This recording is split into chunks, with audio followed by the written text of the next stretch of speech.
Hi, my name is Courtney, and I thought I would just share a few things I've learned over this past year about clicker training or using a marker in your dog training. I'm fairly new to clicker training. I've been using it for about a year now, and but I've learned a whole bunch. So I thought I would share just a few of the things I've learned. Now, if somebody is thinking about clicker training or wants to know, how to get started, then hopefully this video can help you out just a little bit. So I just kind of wanted to share why clicker training works, kind of the reasons that we are using it, and like how to get started. So first thing is why we would want to use a clicker or a marker in our dog training. So dogs do not understand human language. They don't understand English, they don't understand Spanish, they don't understand French. So we needed a way to be able to communicate with our dogs in the way that they understood.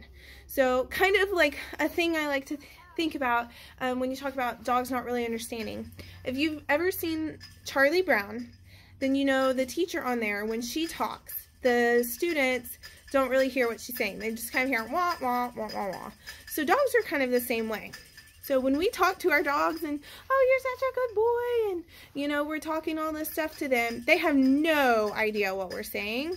And they just kind of hear that wah, wah, wah, wah, wah.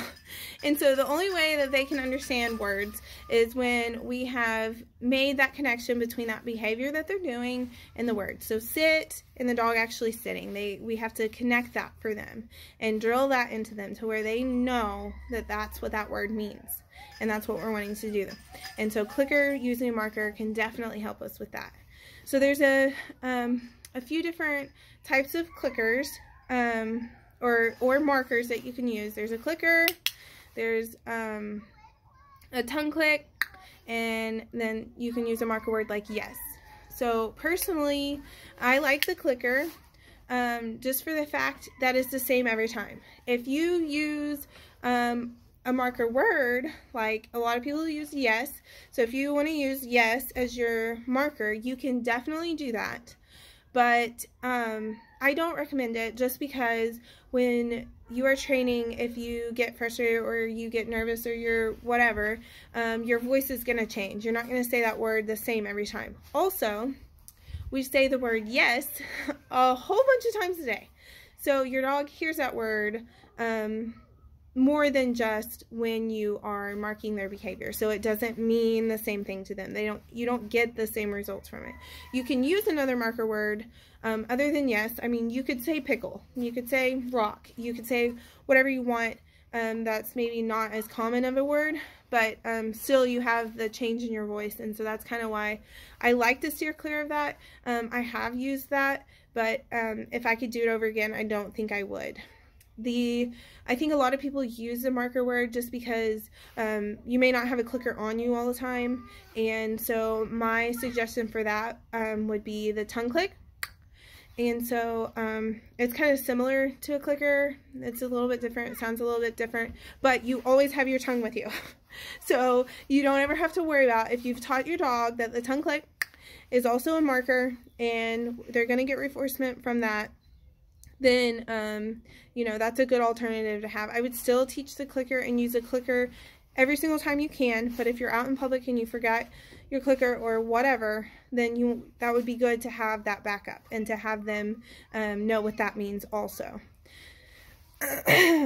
So how we would kind of get started with using a clicker or a marker would be, I like to start in a room that's fairly empty, doesn't have anything in it, maybe an empty garage or an empty spare bedroom, or your backyard. If there's not a lot of stuff in it, you just don't want to have a lot of distractions, a lot of other things that are more interesting than you when you start out with your clicker training.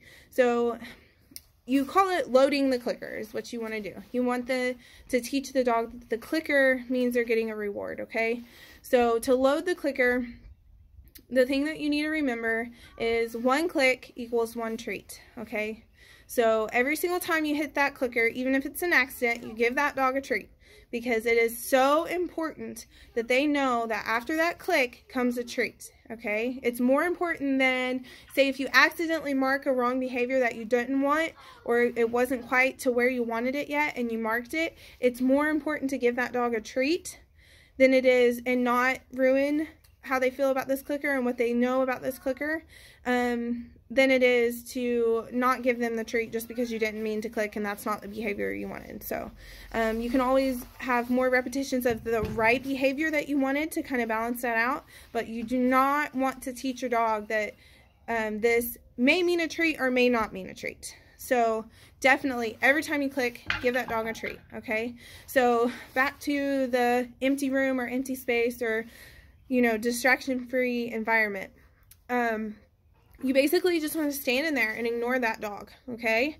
Don't call them over to you. Don't make them interested in you. You just want to stand there. You can move around a little bit. You can rock from space to space. But the second that dog looks at you, the second that dog comes up to you, the second that dog makes eye contact with you, you want to click and treat, okay? So you click and treat as many times as you can, just to build that repetition. You don't want to keep your session very long, so 3 to 5 minutes.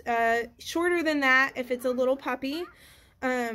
Just do that several times a day. And so that does a few things. That helps you load your clicker. That also helps you start creating behaviors that you want. You're getting focus on you with the eye contact or coming to you. You're starting to get that dog's attention and teach that dog that anytime it gives you attention, that it's going to get rewarded. So in later training, being able to have the dog's attention is going to go really, really far. So, but you can also click, like if the dog sits, click, give it a treat, because you're going to want to teach sit. If the dog lays down, click, give it a treat, because the dog lays down. I think one of the important things to remember is don't stay in one spot. So if you're standing over here and your dog looks at you and you click and give it a treat, or it comes up to you and you click and give it a treat, then as soon as you do that, move, okay? Unless that dog stays right there and is looking at you, then you can get a few repetitions in, okay? So you click, treat, click, treat, click, treat, and then maybe move on, okay? So you don't want the dog to get bored with it or to feel like you're trying to keep it there. You don't want to like beg for your dog's attention. You want your dog to come to you and want to be with you, okay? So you click, you give it a few treats, you turn around, you walk off, you go stand somewhere else, okay? Sometimes you stand facing them, sometimes you stand facing away and let them come around. You just try to make it as force-free for their attention as you can, and that's the foundation of it. That's, loading your clicker, that's getting their attention, getting them to want to be around you and kind of see what you're doing, and, just showing interest in you and your attention. And that, once you get a really good foundation with that, then you can start asking the dog to offer behaviors. So standing there waiting until they sit and then give them a treat, do that. If they lay down, do that. I'll probably do another video on shaping behavior and stuff, but I just think that that beginning part of the attention is very, very important. If you have any questions, you can ask them on here and I will do my best to answer it. And if I do not know the answer, then I'll definitely send you someplace that can get you that answer.